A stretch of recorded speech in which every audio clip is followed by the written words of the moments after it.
Yo, what's up, guys? It's Kaju, and I've been talking about making this video for a while. I told some people that I'd send it to them when I make it. Um, Basically, right now it's August 31st, 9 in the morning, 2023, and I haven't made one of these in a while, but I am going to be discussing my opinions on where you should stream, and why. All right.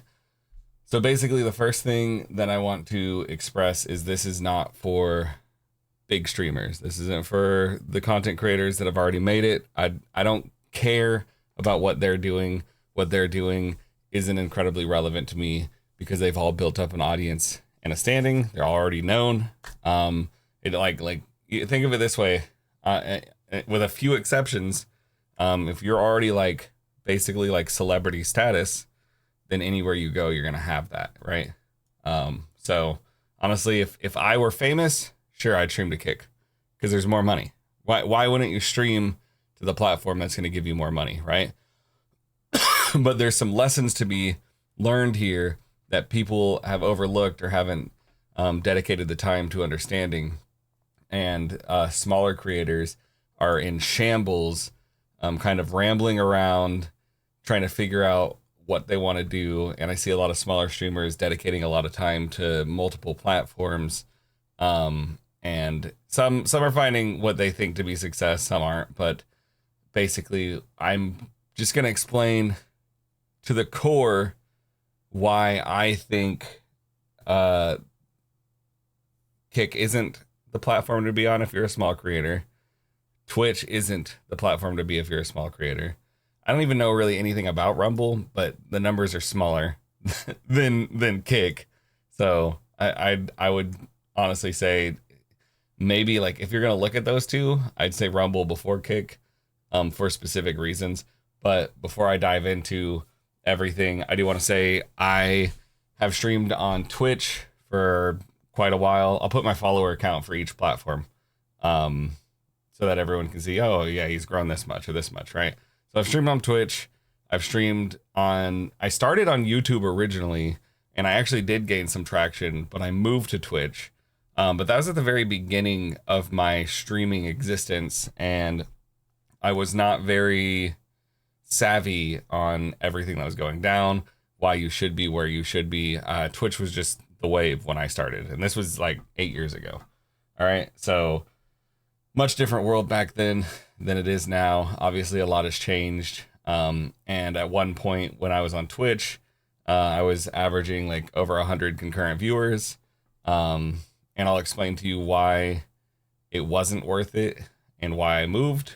In the long run, I ended up not maintaining those viewers because didn't want a one-trick game. So like I went from doing Fortnite customs every single day to trying to play other games, and basically lost my entire audience as soon as I stopped doing Fortnite customs. And that was when I learned a valuable lesson about being a content creator where, look, if you can play one game all the time, one way, do it. Have fun. But if that is not something you can see yourself doing, me personally, I couldn't do it. It just wrecked my mental. It made it feel way more like work than it should have been. And it just didn't work for me. But basically, like Twitch, a big thing about Twitch is being a one game streamer. If you see streamers that are successful with variety streaming, it's because they've already established their personality as a variety streamer, or they're just a really big streamer, regardless. And you will see significantly like dips in their views when they play something that isn't their main game. For example, like if you watch ACU, there's a lot of times ACU plays other games that aren't Apex Legends, and he definitely gets viewership dips and then has a lot more viewers with Apex. But that's to be for any content creator. Okay, so essentially, I left Twitch to try out Facebook gaming, and completely fell in love with the community I had on Facebook gaming. Facebook had something really good going. One of the big things Facebook had that a lot of people don't understand is that Facebook had a very large amount of my generation of people, of viewers, who didn't really know anything about streaming, and honestly, like they came into the streaming world on Facebook, and a lot of them would not leave Facebook. The only app they use on their phone is Facebook. And at the beginning, it was really solid, not just because of COVID, because I started before COVID. I was able to post my stream to groups like Dead by Daylight groups, and other groups of similar interests to things that I was playing. I was able to gain organic viewers that became part of my core community. Now, if you are a content creator, you know the value and the difference. Let's just say 3 tiers of viewers. All right. There's your window shopper viewer. There's your occasional viewer. And then there's your core viewer, core community. So when I say growing your core community, that's what I mean is your core viewer. So your core viewers are the viewers that are there all the time. Like I'm talking like if you stream 7 days a week, they're there at least 4 of those days for multiple hours, right? Like they're not just beating around the bush. They are the people that are the backbone of your community. And you know exactly how important those people are. You know that gaining new viewers are important, but growing the core community is the goal. You want to grow the people that are there all the time. The window shoppers are the people that they'll stop in, they'll hit the follow, they'll kind of hang out for like a couple minutes, and then they'll disappear forever. And then they'll stop in again and be like, "Oh, you remember me? Oh, hey, bro, you remember me? I was here like it's been a long time, bro. Long time no see, bro." And they just like kind of seek out like that small satisfaction of attention. And let me be honest with you, just give them the attention. Just give it to them. It's not going to hurt you or your ego or anything like that to give them the little bit of attention. And who knows, maybe they'll come back and actually like grow into the next echelon of viewer, right? And then you have your occasional viewer who, you know, let's face it, a lot of people have a lot of things going on in life. And while they do watch streams, they don't watch streams 24/7. But when they do watch for a while and they hang out and support the community. So the overall goal, in my opinion, is to grow that core audience. And I think Facebook did an excellent job doing that. There were a few things about Facebook I didn't like at the beginning. One being the sense of privacy, having your first and last name, and then like pictures of your kids and profiles and everything like that. Like the fact that you could go into a chat and someone else could go into a chat and like click on your profile and go like stalk you. Didn't like that. Didn't really enjoy that. I wish that Facebook Gaming would have put more effort into making the gaming platform an actual gaming platform. But unfortunately, the partner leader left and Facebook Gaming is down the drain. You will hear me compare certain things to Facebook, but we're not going to discuss like the existence of Facebook Gaming. It's gone. I don't think it's coming back. And if it does come back, then cool. But I don't think it's going to come back and be what it once was. I think Facebook has failed all of their creators, and I think that's a big reason a lot of their big partners have unpartnered and hitched on to Kick. Most Facebook partners, not all, obviously, but most Facebook partners have hitched on to Kick. Now you have to understand, Facebook partners are going from making a certain amount of money, and if they left Facebook to Twitch, they're cutting their pay by an incredibly large amount. Okay. Now, you are not a Facebook partner, right? Assuming you're a small streamer, or if you're one of those small mixer debacle partners, whatever, you're obviously not making that much money. But like as a small creator, you know what the money can look like on Facebook, and you know what it's capable of. And a lot of you are also looking at or have already switched to Kick for this reason. And then a lot of people have left Twitch for Kick for this reason. The big sell is the split on the sub revenue. And I get it. I got my first Kick check when I had tried to jump on Kick originally. And it was nice. It was cool to see the ability to receive that much money from my community. But what I sorely realized was my community was just mine. It was just my core community. On Kick, there was no opportunity for real growth. And I have put it to the test in multiple ways, but I've streamed on Kick quite a bit, and I have gained 3 new people that are window shopper viewers. They're not even occasional viewers. They were window shopper viewers from Kick. 3. And that was in the span of let's see, when did I try Kick out the first time? Probably like it was before the app came out, before the Kick app dropped. I was on Kick, and I've been going on Kick since then. And there is no algorithm. Here's the problem with Kick, and this is something that Kick did not learn from Facebook Gaming, and they're trying to get as much hype as they can, and they're spending a very large amount of money doing it. And I think that it's going to be the hole in the ship that sinks it. All right. So, and they didn't learn from Mixer either, mind you. So the big Mixer thing, everyone knows. Ninja and Shroud went over to Mixer on huge contracts. Ninja did 9 months of like a 3-year contract and made a shit ton of money that Mixer still had to pay out, and Mixer went out of business, and all the Mixer people went to Facebook. And that's actually essentially what I think kicked off the ball of ruining Facebook. Okay. So here's the deal. Kick is hosted by Stake. Everyone knows this. Stake is a big gambling company. If you don't know this, look into it because it's important. The big reason it is important is because the entire backbone of this streamers deserve this sub-split type shit, the backbone of its existence, the only reason it's able to exist is because of the amount of money being poured in by Kick from Stake. All right. So the hard reality, and I think a lot of people don't get this, is if you are supporting Kick, you are supporting gambling addictions.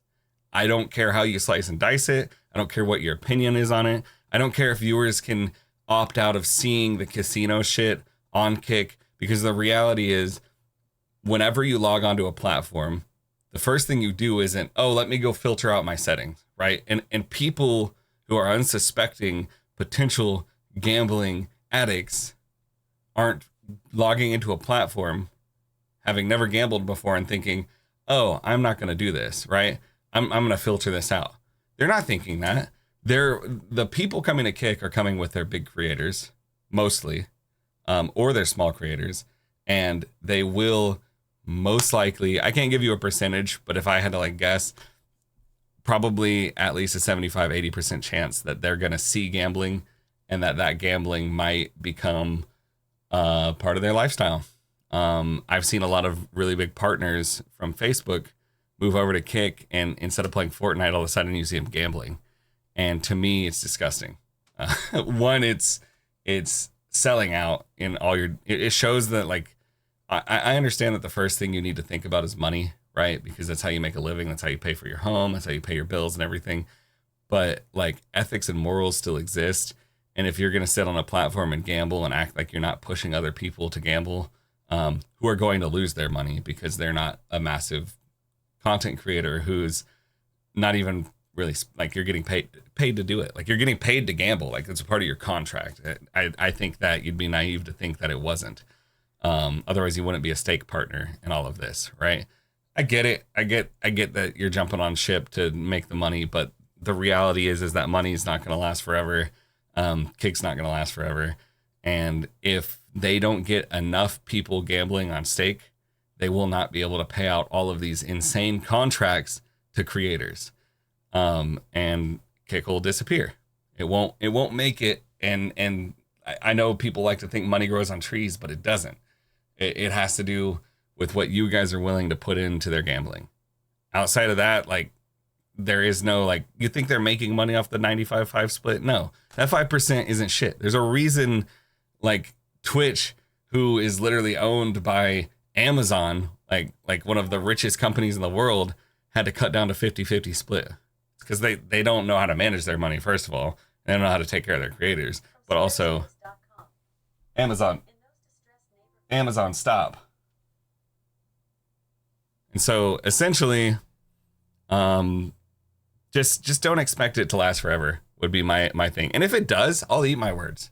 I'll fucking eat my words. I don't care. Like, if it takes off, but just know that being a content creator full-time on Kick is a risk. And if you're in this for the long run, if you're creating content with the intention of doing it for a long time and you want to be successful at it, down the road, take it from a former Facebook creator, former Twitch creator, that you should rethink the risk you are taking when you decide to make that your main platform. The other side of Kick that I really don't like is the creators they are hiring on. they're really, really big and really popular, but they're only really big and really popular because they're all incredibly like controversial. Obviously, like there's some creators that are incredibly controversial on Kick that are big, but like the biggest streamers being like Aiden Ross and freaking like Fuzi about to go over to that to Kick, and I'm sure you guys can name multiple other ones, and some of you might like really like Aiden Ross or really like Fuzi or whatever, right? The reality is like these creators are like either creating this controversy to blow up, or they're genuinely just not really good people, or anything along those lines. And I don't really give a fuck like what they say about me or anything like that. It doesn't matter to me. I don't think they give a fuck what people say about them. Otherwise, I don't think they'd act the way they act, right? But like when I log into Kick off rip, and the first thing I see is like pornographic content, or like I'm on Twitter and I see Aiden Ross's viewers tricked him into watching his nude sister in pornographic content. In my head, I'm thinking that this platform, one, is definitely not like viewer friendly. Two, I would never want my child on this platform. And three, that basically like the content itself is clickbaity and grabby, if I could name it any way, shape, or form. Like that shouldn't be what's attracting attention to your platform, in my opinion. I think that that's dog shit. And it just doesn't seem like the way to go. And every single platform has some sort of controversy like this, but I will say Twitch at least like patrols this existence, and Twitch has proven time and time again that they don't care how big you are or how popular you are. They will ban you outright if you do not like follow the rules. And Kick has already shown off rip that they don't, if you're a big creator, they need you. They need you so bad that you can stream the fucking Super Bowl copyrighted, and they're not going to get you in trouble for it. That like think about that. Like Kick is relying on these big creators, and the hard reality of it is because all they want is the big creators' audience to gamble. That's all they want. Nothing else in that entire like existence matters. Those view counts and everything aren't gonna matter on Kick, because that's not what's making Kick money. All right, so keep that in mind before you take the gamble on Kick. And we'll compare statistics. I have statistics up here on the screen, but I just figured it would be easier to make this conversation first, and then discuss the real statistics and viewpoints that I have. The other side is Twitch. Twitch has obviously proven time and time again that they don't care about their creators making money. They don't care about their creators' ability to make a living, and they 100% don't care about our voices as creators and in the things that we want. The reason Twitch is so successful is because it was big first before everything else, and it was also existent alongside a lot of other failing platforms, and Twitch is like held up, and all Twitch is live streaming. So Twitch is now trying to expand its space. We'll see how that goes, but I'm not putting money on it, to be honest, because I watched Facebook try to expand its space and pull out reels and do things that TikTok was doing or whatever. The problem with these platforms is they're trying to copy other platforms' success instead of creating their own. And I think it's a rough space, but it is what it is, and it's going to be what it is. And the hard part about Twitch is you can't obtain viewage on Twitch without the help of other platforms. So like if you look up videos on how to grow on Twitch, and it's the same thing as Kick, it's going to be the same exact thing. If you really want to grow as a creator on Kick or Twitch, you have to establish offline content on TikTok or YouTube. That's it. That's the growth plan. So my opinion on those is Kick and Twitch trash. Like don't sit here and waste your time on platforms that in the long run, unless you've already established your like platform on Twitch and are partnered and everything in between, do your thing. But like I said, this is for the smaller creators that haven't gone anywhere yet. This is for the creators that now we're on a path where we have to figure out, especially after Facebook crashed, it's kind of like restarting We have to figure out exactly what we're going to do and where we're going to go with it, and how we're going to do it, and what's going to make it feel stable and better than what it felt like when Facebook crashed and burned on us, right? Because Facebook's crash and burn was a long one. Let's just say that. All right. So in my opinion, and this would be my genuine opinion when it comes to platforms that you should stream on, I think that YouTube is the best platform for creators and for viewers. And I know a lot of people are like, wait, what? Because like you never watch YouTube live streams, right? Well, the reality is a lot of people watch YouTube live streams. Actually, a very large amount of people watch YouTube live streams. And just because the biggest YouTube creators don't have the numbers that the biggest creators on Kick and Twitch have, doesn't mean that YouTube isn't successful. It's actually a good thing that the biggest creators are not hoarding every single viewer on the platform, because it shows that there's an actual algorithm that puts viewers in front of small to big creators on a fair basis.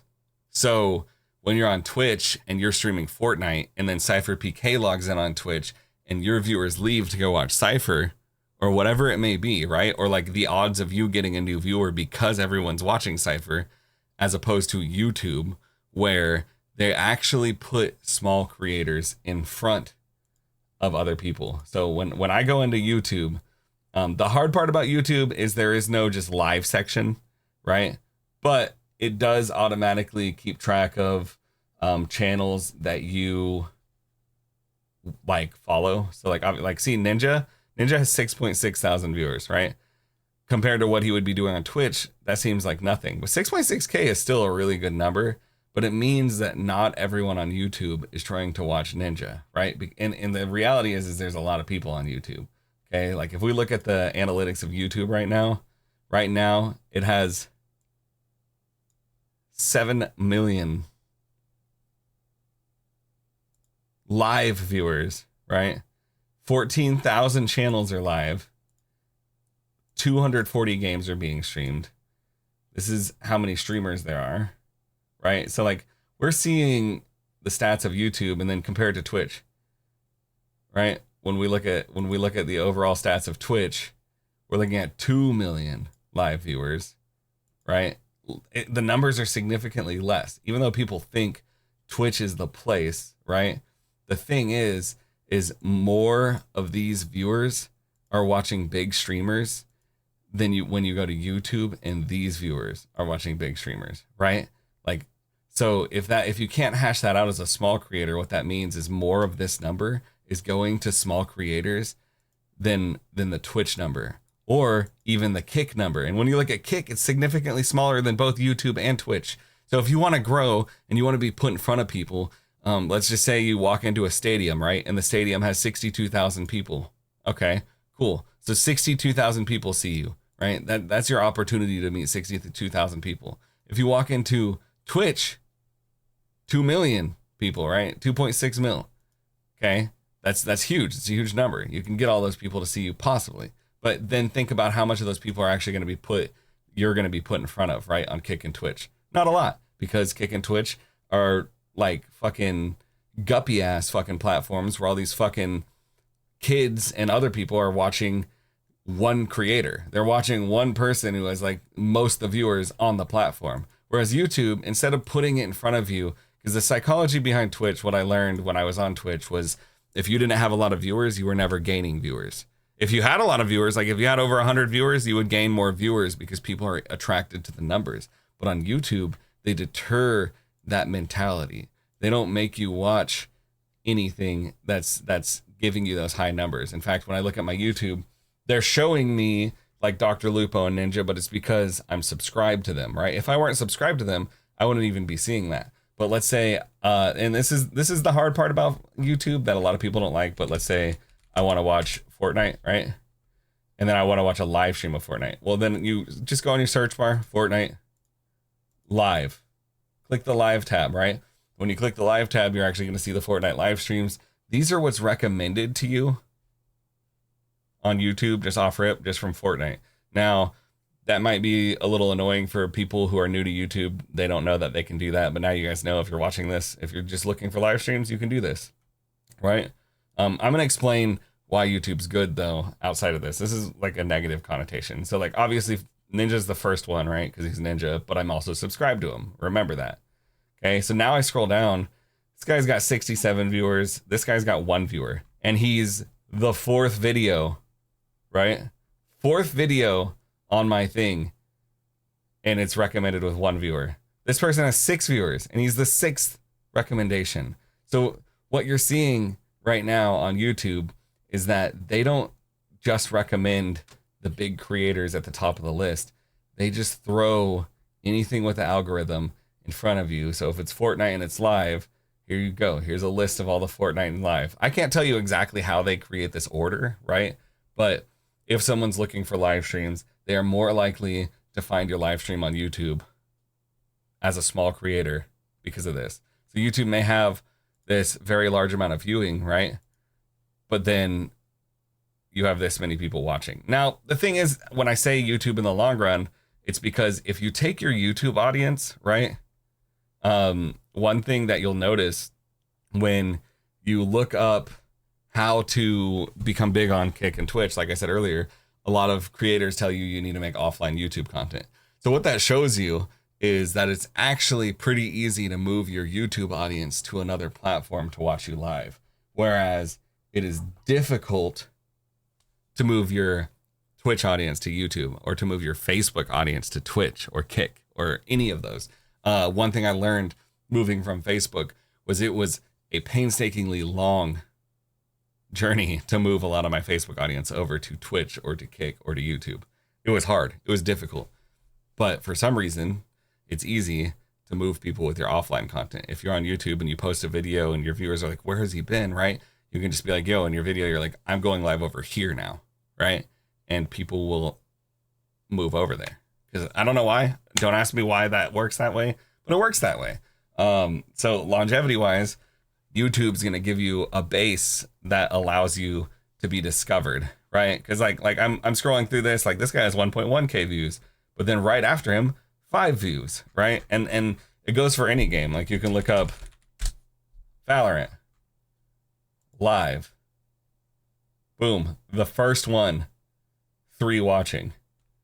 You scroll down, and you know, and the cool thing about this too is they actually allow you to have your thumbnail up front, so you can really try to attract people to your stream with your thumbnails, right? Like you can be like, oh yeah, thumbnail, this is how you're gonna see this. And the other thing about this is like the existence of Facebook was like a lot of other countries watching Facebook, so you'd get a spur algorithm boost. But the problem was there was a lot of people who didn't even speak English, and then you're sitting on a algorithm that doesn't really give you any real growth, right? It's just like having the bot viewing on Kick is an issue, right? So even as like a horror streamer,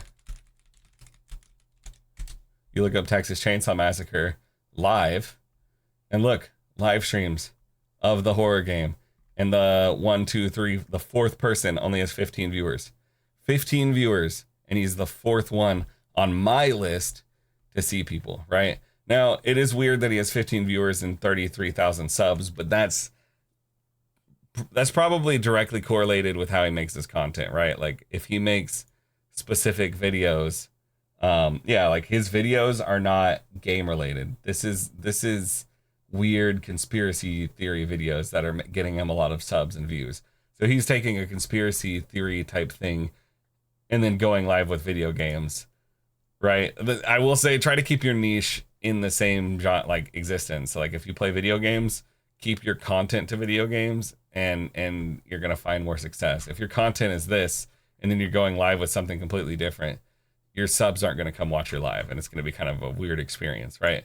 You can make multiple YouTube channels and elaborate on this, but as far as growing on YouTube goes, I'm not gonna like dive too far in depth with that, but I did want to explain why YouTube's so important. So there is such an untapped potential here. The thing is there's so many people that have this mindset that there isn't viewers on YouTube, and that everyone's watching on Twitch.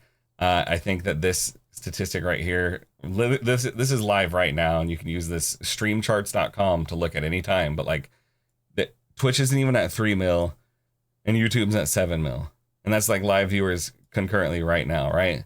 So if that's gonna show you anything, it's gonna show you like who's succeeding where. Now, I will say this: some games perform better on Twitch as a live stream than on YouTube, but that's subjective, and it is what it is. But here's the big kick. This is the biggest reason I would say YouTube over everything. And I've been a TikTok streamer. The only thing I'm going to say about TikTok, it's excellent for growth, but it's mostly window shop viewers. And whenever you get donations, TikTok takes like 70% of, like if someone donates $500 to you, you get like $125 out of that $500 donation. It's disgusting. It's the main reason I don't really fuck with TikTok very heavy. I stream on TikTok every day, but I don't push for donations or anything on TikTok. I talk to my viewers on TikTok, but I almost always encourage everyone to go to YouTube. So what I do is I multi-stream Kick, YouTube, Facebook, TikTok, and then I push everyone to YouTube. The reason behind that strategy is that whenever you're watching or whenever you're multi-streaming, it's important to be able to catch all chats. That's extremely important. But it's also important that there's a sense of community that makes other people want to be with the other people. Because a lot of people will come view your stream and they'll come back because they met someone in your chat that they liked. And you know what I mean? So like a big reason your core community is so important is because those people are all helping you grow as well. They're a part of your content. And that they're happy to be a part of your content. They're happy to support in that way. So whenever I'm on all platforms and someone comes in on Kick and then they notice I'm talking to a different chat and this chat's able to use their channel points to do stuff and all this and that, right? It makes them want to find out where that is. And they'll be like, yo, where's it at? And you say YouTube, go over to YouTube and you'll be able to figure it out. Or if you're playing with viewers, you're playing specifically with people who are joining the queue in YouTube chat. Then they're like, oh, okay, well, I want to play with you, so I'm going to go over to YouTube, right? So the goal is to push everyone to one place, whatever place you choose. I chose YouTube because of these reasons. But the biggest thing is YouTube has successfully maintained the ability to do everything in one place. So a couple things that I'm going to point out about YouTube compared to other platforms. The first thing I'll point out is, yes, monetization is harder to achieve. Is it impossible to achieve? No, not at all. But it is more difficult to achieve because you have to learn how the platform works. But the thing is if you wanted to grow on Twitch and Kick, you're going to have to learn how YouTube works anyways. So it's like no matter what, you're going to have to learn how YouTube works. But the harder part is basically like, let's say you get affiliated on Twitch or Kick, you get your 75 followers or this or that, and you grind for it and it takes you a few weeks and you feel all accomplished. And then you get like monetization access, right? How many people sub to you when you're affiliate? How many people are donating bits? Little to none. There's little to no people actually committing to financially supporting you, right? Whenever you hit monetization on YouTube, you've hit a significant higher following and you've earned that. And there's going to be a lot more people ready to like support that monetization. It's a big difference and it makes sense in my head. I'm not YouTube partnered yet, but I'm if I had to guess, about 3 weeks, I'll be partnered with their new partner system. The new partner system is significantly nicer because I wouldn't be able to hit the higher echelon of partner as quickly. But the new partner system is really good. I've been on YouTube, committed to YouTube for, let me see. Let me pull up my YouTube studio real quick. Show off these analytics. Okay. So basically, right now I'm at 886 subs. I think I have a picture in my Discord. Oh no, I deleted the road to partner thing. So let me pull out the picture in my Facebook messages because it was pretty important. Okay, so This was July 17th. I had 727 subs and 638 watch hours. That was the day I decided that I was going to commit fully to streaming on YouTube. And since then, I have committed, and now I'm at 886, which is more than 100 subs gained in that time. Today is August 31st, so it's been like a month and a half. And then instead of 638 watch hours, we are at 2,306. I'm 700 watch hours away from being able to apply for partner, right? And I started with 638. Okay, so if that doesn't explain to you the difference, like it is definitely an achievable goal, and I've grown, but this is all organic. This isn't like my followers came from a platform, right? This is like, because like I had already established my core audience over to YouTube. This is new people that have come over and subbed and watched and helped, right? So it's not impossible to do that, and it feels good to see your analytics every day and to see like the work that you're putting in actually like show results as opposed to what it felt like on other platforms. The other side of this with YouTube that I want to say is YouTube can let you do everything in one place. So you can make your long form content and your short form content through YouTube Shorts, and put those out, and people will sub to you, and in turn they can easily get directly to your live through that. I don't know if I can find a short off rip from someone who's live, but typically if you are in YouTube Shorts, right? Let's see. I'm just gonna scroll a little bit and see if there is one. If you're in YouTube Shorts, actually, you know what might be easier if I go here and then go to, let's just say Valorant live, and then I don't know this guy. I don't even know who this is, but let's say I click on him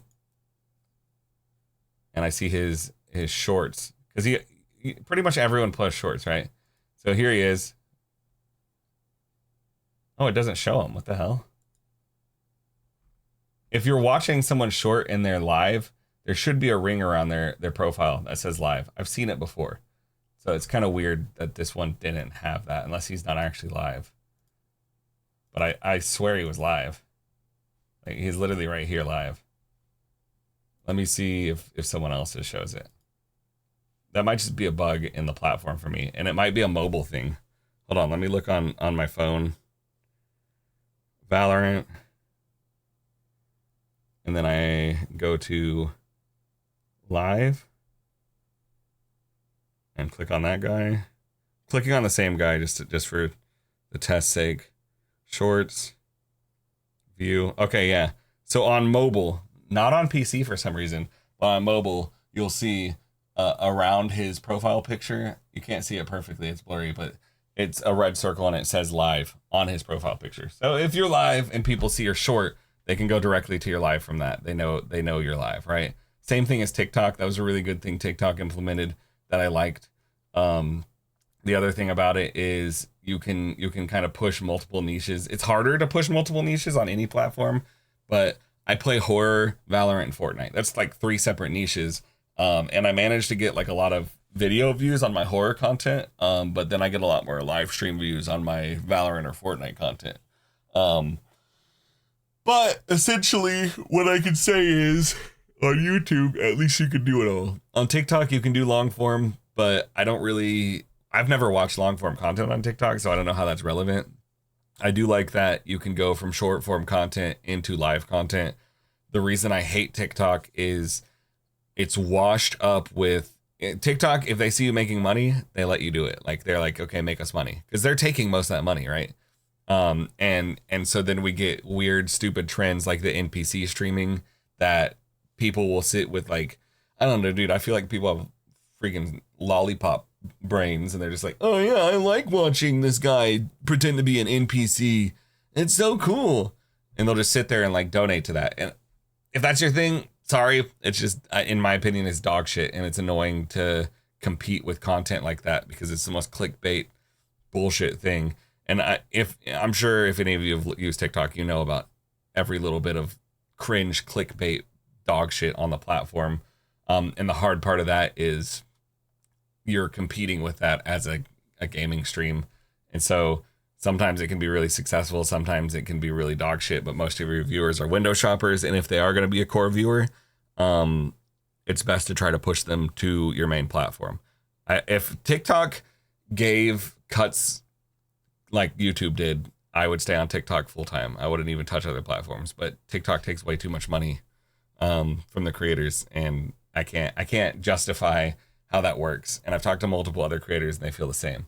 Now, the side of YouTube that is also crazy that I like is that they have given a 70-30 split to their creators from the get-go, and they continue to do so. And they have shown no signs of changing that. So you're getting a fair split, more fair than any other creator or any other platform besides Kick, obviously, has dropped. But Kick doesn't have the 7 million viewers, right? So like, you're like, would you rather have $5 from 5 people, or would you rather have $1 from 50 people, right? You're making $50 there as opposed to $25. It's an obvious thing to figure out, but obviously more viewers equals more support equals more success, not more money from less viewers, right? So when you're looking at platforms, those are things to think about. The algorithm on YouTube is much different, and it actually like works. So once you train the algorithm, and a lot of people are like, oh, I'll post one video and it does nothing. I'll post another video a couple weeks later and it does nothing. Bro, focus on making like 1 or 2 videos a week and do it for a year or 2 years, and focus on making the videos better every single time you make them, and do it within the same like niche and see what happens, because YouTube has to learn what you're doing through your keywords, through everything, and everything goes into it. So like when you make captions on YouTube and you put the captions in the script on YouTube, all of those count as keywords. When you put when you put words in your description or your title, those are keywords. When you put words in your tags, those are keywords. YouTube uses words more than they would use like hashtags or anything on any video. And those words help YouTube understand where to put your video. But if they put your video out in the wrong spot and it gets like little to no traction, that video is going to go nowhere. But if you put your video in the right spot, and then another video in the right spot, and then another video in the right spot, it starts to learn where it's supposed to put you. And then you'll get put in front of people, and you'll literally be growing offline and online. So when you go live, people will find you from your videos. I've had people come to my streams on YouTube and be like, yo, I watched this video and it was super helpful. Or yo, I really liked this video. When are you going to make more? Right? And that's a good feeling, because that never happened to me on Twitch. It never happened to me on Facebook. It never happened to me on Kick. Even if I put the video out on Facebook, it wasn't like people would come in finding me from the video. So when it comes to how much hard work and dedication you pour into content creation as a small creator, when it comes to the future of your content and the future of having like stability and an understanding of where you're going and why you're going there, I gotta tell you, like, if you're gonna pick a platform, pick YouTube. And if you're gonna multi-stream, push to YouTube. There's reasons behind this. There's a lot of different ways to get engagement. You can't tell me that you can't do everything on YouTube that you can do on Twitch, because I do almost everything that you can do on Twitch and more on YouTube. Is it a little more work to set it all up? Sure. But once you get it set up, it works pretty fucking well, and it establishes engagement, and it's, dude, honestly, it's just fun to be able to be on a platform and be able to create content and know that your viewers are going to see it, to know that your live notifications are going to go out, to know that your shorts are going to be viewed, and that all of that work is going directly into your stream as well. So basically, if I had to sum it out completely with all of these reasons, if there's something that you guys are seeing, or you're like, oh, but what about this, or what about that, you can leave a comment, you can let me know, and I'll give you my thoughts on it. But right now, we are in a weird streaming place where most streamers are struggling to figure out what to do because Facebook crashing, or Twitch basically completely screwing over all of their viewers because they have a new like head guy above their like streaming department, and then Kick coming in, and dude, Kick isn't even thinking about competing with YouTube. The only thing they're thinking about is competing with Twitch, right? And the only reason Kick is doing this is to make money off of people paying for gambling on stake. There's no other reason name a reason Kick is doing what they're doing besides the money that they're going to make from gambling. Like there is no reason. And if you are on Kick, even if you're not gambling on Kick, if you're on Kick, you are actively bringing your community to that platform, which is actively supporting the gambling. Now, if you're on Kick multi-streaming like I do, and you're pulling the new people that come from Kick to another platform, good. If your people are subscribing to you on Kick because you're making more money, but then they watch you on a different platform and they're not watching a bunch of other content creators on Kick, cool. Like, you're making more money and you're not, but like those are like gray areas. But if you are full streaming on Kick and your community is on Kick and you're getting them used to being on Kick, you're getting them used to looking at an app and finding other content creators who are gambling, which could potentially lead your core audience to ruining their life through a gambling addiction. And if you think it's a joke, or you think that could never happen, or this or that, then you're naive to how the world works, and you're naive to how the human brain works. And you should definitely do some research on what gambling addiction looks like and what it can do to the people that you care about. And if you do care about your viewers at all in any way, shape, or form, you're not going to like sit on this platform. And to all the really big creators that are just grabbing their bag right now because you can, right? Shame on you for fucking selling out to a platform that is going to push all of your community to ruin their lives through gambling addiction. And if you think that's not what's happening, or you can beat around the bush all you want, but it's fucking plain as day. It's right in front of everyone that's what's going on the platform. And when you see big content creators, especially the big Facebook content creators, smoking cigars and sitting in front of their sports cars and acting like, bro, like, the last thing I want my son to grow up seeing is a Fortnite creator thinking they look cool for smoking cigars. There's nothing fucking cool about it. There's nothing cool about the gambling. There's nothing cool about smoking tobacco. It literally kills people. Like, my best friend died of cancer. Hated that shit. And tobacco in the tobacco industry is like one of the most disgusting things in existence. And there's a very large amount of people who are literally addicted to cigarettes, and they'll say to your face, yeah, I'm addicted to cigarettes. I love them. I can't stop. They know they're bad. They know they're killing them. They call them cancer sticks. It's not in the human brain to, especially one that's addicted, to beat around the bush. They know what it is, but they're going to do it, and they don't care if it ruins their life. They don't care if it could kill them. They don't care about the circumstances because they're in the moment feeding that addiction. All right. So if you care about your people, if you care about your audience, you'll commit to a platform that isn't Kick, first of all. But second of all, you'll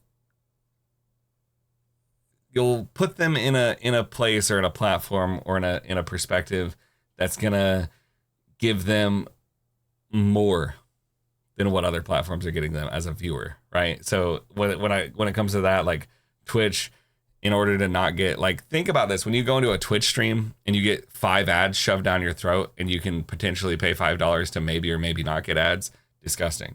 YouTube, you can pay for YouTube Premium, which is literally gives you the YouTube Premium music, so you don't have to have Spotify, you don't have to have Apple Music, you can just use YouTube's music, which is a significantly larger library than Spotify and Apple, and easier to share with your friends. So there's like a lot of benefits to that. And other benefits, obviously, no ads on any videos. But when you're watching a streamer, they are getting paid for you paying for a membership when you watch. Instead of you like watching ads, they still get the support, like the ad revenue from you watching, even though you pay for the YouTube Premium membership and you get no ads on their lives or on their videos, right? All of this, like, YouTube is shown out to be like the platform, right? And it's being ignored, but there's a reason a lot of the bigger, more wholesome creators have moved over to YouTube, right? And they're not sitting here promoting gambling. Now, I will say this: if you are absolutely dead set on this new wave, and that's what you like to do, is join the new platforms, because the new platforms are going to give you the edge on being a small creator and potentially being discovered by people who are looking for small creators. If you have this perfect mindset that Kick is the spot or whatever, I recommend checking out Rumble. It's less viewers than Kick, but it's also less channel streaming. So you're still being put in front of those kinds of audience. But I can't say anything. I don't know much about Rumble, but I know Rumble isn't being run by Steak. That's about it for me. That's all it takes. And they're doing something very similar to what Kick's doing in hiring like big creators to try to push the platform. But in my opinion, Rumble's also hiring more wholesome creators. Now I can't put exact words on that and say, yeah, you know, because like I said, I haven't been paying attention to Rumble. But my advice is just don't even waste your time. Don't gamble. Don't fucking put a risk on the future of your career. Go to the most stable platform there is, and the one that's proven that it's going to maintain its stability and stay stable and push you towards success and push you towards a career where you're able to like take care of your future family and pay your bills and shit. If anyone, like I said, has any questions or anything about this, I know this is a really long topic. I'm not even going to put this out edited. I'm just going to throw this video on YouTube and let y'all do what you want with it. Cause it's like, I've been talking for almost an hour on all of these topics. And there's a lot of substance to be obtained here. So if you are a small creator and you're considering a platform, put in the comments what platform you think is the best and why. And if you have arguments, put arguments in there. It's cool. I'm okay with it. I want to see what you guys have to say. And this could put me towards more like content like this. Like if you put up an argument that really seems valid, I can put that argument on a video and we can discuss it. All right. So let me know what you guys think. Make sure you hit that sub button if you haven't. And I appreciate everyone watching through this. If you watch it to the end, everyone have a good one. Have a safe journey in your existence of content creation. And I'll see you guys on the next one.